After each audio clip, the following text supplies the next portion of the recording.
পবিত্র ঈদুল ফিতর উপলক্ষে প্রধানমন্ত্রী শেখ হাসিনার নির্দেশে পিরোজপুর ২ আসনের সংসদ সদস্য ও জেলা আওয়ামী লীগের যুগ্ম সাধারণ সম্পাদক মোহাম্মদ মহিউদ্দিন মহারাজ ব্যক্তিগত উদ্যোগে প্রায় ৫০,০০০ অনগ্রসর জনগোষ্ঠীর মধ্যে ঈদ উপহার বিতরণ করেছেন।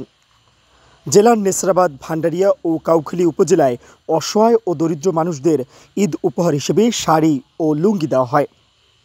এরই ধারাবাহিকতায় রবিবার সকালে ভান্ডারিয়া উপজেলার শেখ কামাল পৌর অডিটোরিয়ামে কয়েক হাজার পরিবারকে এই ঈদ উপহার সামগ্রী দেওয়া হয়।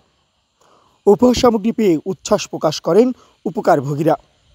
ভাই আর মহারাজ ভাই যা করছেন এই ভান্ডারিবাসীর জন্য তা কেউই করতে পারে না। আর প্রত্যেক বছর আমরা কাপড় কেনার পর বাচ্চারা কাপড় কেনার পর আমরা আর কিনতে পারি না। এবছর মিরাজ ভাই আর মহারাজ ভাই দিয়েছে, আমাদের নিজেদের নতুন কাপড় হয়েছে। আমরা এই রোজায় একটা নিতেছে ঘরে ঘরে, আর এই যে এখন বর্তমানে যে কাপড়গুলো দেখতেছে এই উপলক্ষে মিরাজ এতে গরিব মানুষের অনেক উপকার হয়েছে। মহারাজ ভাই সাড়ে দিয়েছে আমাদের জন্য অনেক উপকার হয়েছে। প্রতি বছরই আমাদের মহারাজ ভাই ঈদ আমরা এটি অনেক খুশি।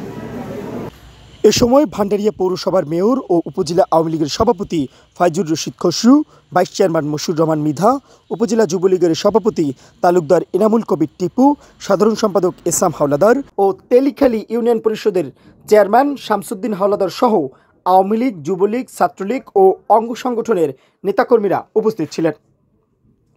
মোহাম্মদ শফিকুল ইসলাম, নিউজ 9, পিরোজপুর।